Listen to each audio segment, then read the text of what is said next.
Hello दोस्तों, मैं हूं जलाल मुल्ला और ओरा एकेडमी में आपका बहुत बहुत स्वागत है। आज हम 10th स्टैंडर्ड की पहली poem where the mind is without fear इसका वार्मिंग अप, चिट चैट और इंग्लिश वर्कशॉप देखने जा रहे हैं। लेकिन अगर आप इस चैनल पर नए हो तो सबसे पहले इस चैनल को आप सब्सक्राइब कर लीजिए ताकि इस तरह के एजुकेशनल और इंफॉर्मेशनल वीडियोज की लिंक या नोटिफिकेशन सबसे पहले आपको पहुंच जाए। और अगर आपको इस वीडियो से कुछ फायदा हुआ हो तो अपने दोस्तों के साथ इस वीडियो को जरूर शेयर करें ताकि उनका भी कुछ ना कुछ फायदा हो सके। तो चलिए शुरू करते हैं। Where the mind is without fear, इसका वार्मिंग अप का सबसे पहला क्वेश्चन है मैच द फॉलोइंग। अभी लेफ्ट साइड में वर्ड्स दिए हैं और राइट साइड में कॉलम बी में आपको उसके आंसर्स दिए गए या मीनिंग्स दिए गए। तो चलिए देखते हैं। सबसे पहले है ह्यूमैनिज्म। ह्यूमैनिज्म का मतलब क्या होता है? मानवतावाद। तो मानवतावाद को इसका आंसर आपको मिलेगा a rationalistic outlook towards humans rather than a divine और सुपरनैचुरल वन, यानी लास्ट ई वाला। सेकंड है पेट्रियोटिज्म, जिसका मतलब है देशभक्ति। तो इसका आंसर है quality of being patriotic, vigorous support for one's country, यानी देशभक्ति, देश के लिए समर्पण। तीसरा तीसरा वर्ड है इंटरनेशनलिज्म, जिसका मतलब है अंतरराष्ट्रीयवाद, यानी कि अंतरराष्ट्रीय होने की हालत। तो इसका आंसर आपको मिल जाएगा स्टेट और process of being international, D1। उसके आगे है लिबरलिज्म। अभी लिबरल का मतलब क्या होता है? तो आजाद ख्याल, स्वतंत्र विचार जिसको कहते हैं। तो इसका आंसर है बी, होल्डिंग लिबरल व्यूज। आपके विचार कैसे होने चाहिए? आजाद होने चाहिए। और सबसे आखिर में है एनवायरमेंटलिज्म। एनवायरमेंटलिज्म का मतलब होता है पर्यावरणवाद। इसका मतलब क्या है? देखिए, या इसका आंसर है first number, concern about an action aimed at protecting the environment, यानी जिसको कंसर्न होती है, एनवायरमेंट के बारे में जिसको चिंता होती है, फिक्र होती है, और उसके लिए वो एक्शन करता है, कुछ ना कुछ कार्य करता है। तो ये है आपका फर्स्ट क्वेश्चन। सेकंड क्वेश्चन देखते हैं। चलिए, poems in English are of different types, जैसे कि sonnet, limerick, ballad, elegy, free verse, epic, lyric, humorous और आइडल।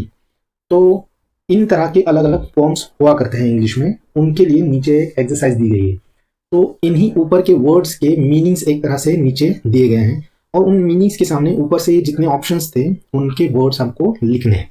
तो पहला है a long story poem, often mythical. तो उसका आंसर है एपिक, जिसको हम कह सकते हैं महाकाव्य। दूसरा है a short story poem with a message, जिसको हम बैलेड कह सकते हैं, जो कि होती है गाथा। तीसरा है अ पोम ऑफ 14 लाइन्स, जो कि होता है सोनेट, जो एक लघु काव्य होता है।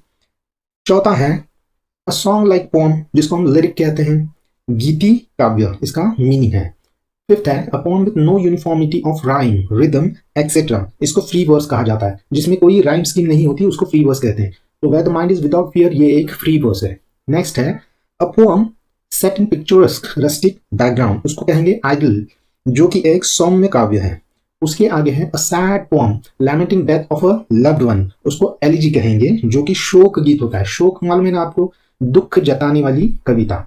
उसके आगे है a 5 line short funny poem with rhyme scheme AABBA, उसको हम लिमेरिक कहेंगे, यानी ये भी एक ह्यूमरस फनी पोम होती है।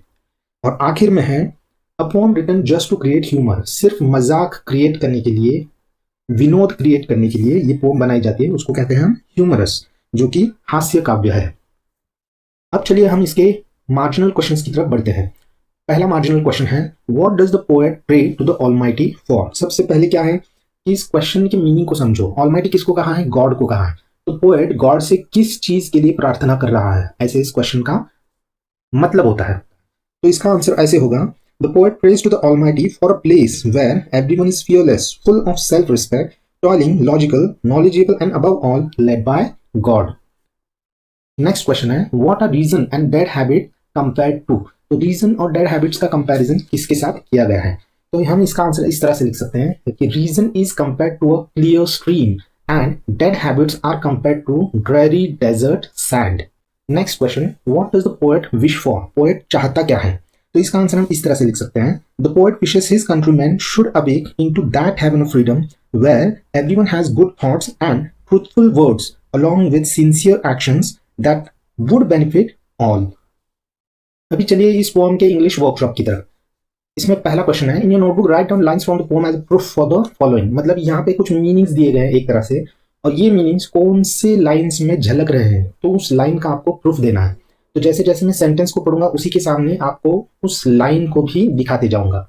फर्स्ट क्वेश्चन है Tagore wishes for a nation where people are truthful. तो उसके लिए ये लाइन है Second, the poet would like everyone to work hard to reach their goal and in the long run to reach perfection. इसके लिए हम ये वाली लाइन यूज कर सकते हैं. Next, the poet wishes that everyone in his country holds his head high in dignity. इसके लिए हम ये वाली लाइन को हम इस्तेमाल कर सकते हैं. The poet dreams of a nation where knowledge should be free to all. ये तो सबसे आसान है, इसके लिए तो ये लाइन परफेक्टली फिट होगी. लास्ट है, the poem is a prayer. इसके लिए ये वाली लाइंस काम आएंगी. नेक्स्ट क्वेश्चन है मैच द फॉलोइंग. तो कॉलम ए में कुछ वर्ड्स दिए हैं और उन्हीं का मीनिंग कॉलम बी में दिया है, तो इन्हें हमें सिर्फ मैच करना है. तो इसके आंसर्स आपको नीचे इस तरह मिल जाएंगे. थर्ड क्वेश्चन है answer the following questions in your own words. First, how is the world broken into fragments. तो इसका आंसर इस तरह से लिखिए. The world is broken into fragments by narrow domestic walls of religion, caste, class and colour in societies and countries. Next question है explain what the tireless striving should be for. तो उसका answer इस तरह से होगा. The tireless striving should be for the aim of your life which is going to shape your future. Next question है, देखिए यहाँ प्रिंटिंग मिस्टेक है. Where words come out from the depth of truth, इस तरह से होना चाहिए. Words, ये वर्ड मिसिंग है वहां पे. Explain in your own words. तो इसका आंसर हम इस तरह से लिख सकते हैं. It means that the words you speak must be sincere and truthful that should benefit everyone around you. Next question है who is thee in the poem? What does the poet appeal to thee to do? तो ये question करीब करीब warming up का जो question था उसी की तरह है. वार्मिंग अप नहीं, मार्जिनल क्वेश्चन में जो क्वेश्चन था उसी के जैसा है. तो इसका आंसर आप इस तरह से लिखिए. Thee is referred to God in this poem. The poet appeals to thee to provide a place where everyone is fearless, full of self-respect, toiling, logical, and knowledgeable. Last question है what qualities does the poet wish to inculcate in his countrymen? मतलब inculcate का मतलब क्या? वो चाहता है कि ये क्वालिटीज उसके कंट्रीमैन के अंदर आ जाए. तो इसका आंसर हम इस तरह से लिखेंगे. The qualities that the poet wishes to inculcate in his countrymen are fearlessness, self-respect, toiling, logical thinking, and knowledgeable attitude. Next question है write in your notebook your own response and justify where needed. यानी ये answers आपको कहीं मिलेंगे नहीं poem में, ये आपको खुद ओन रिस्पॉन्स, खुद के सोच विचार से लिखने हैं और जस्टिफाई करना है उनको. पहला क्वेश्चन है is the poem a prayer for India alone. तो हम कहेंगे no, the poem is not a prayer for India alone but for the entire world because the word world is mentioned in the poem. Next question है what should the words we speak reflect. इसका answer बहुत आसान है. The words we speak should reflect sincerity and truthfulness of the heart. Next question है what should people keep on widening? How can it be done? तो इसका answer हम इस तरह से लिखेंगे. People should keep on widening their outlook, their behavior, their thoughts and actions, and it can only be done by continuous efforts. Next question है from what darkness of night should our nation awaken? तो इसका answer हम ऐसे लिखेंगे Our nation should awaken from the darkness of idleness, rude behavior, untruthfulness, laziness, cruelty and inequality. Next question है What attributes of Rabindranath Tagore does the poem Prayer reflect? तो इसका answer हम इस तरह से लिख सकते हैं The attributes of Rabindranath Tagore that the poem reflects are his purity of heart, truthfulness, patriotism, concern for humanity, hard-working nature, and practical or logical thinking. Next question है What effect does the repetition of the word where at the beginning of each line make?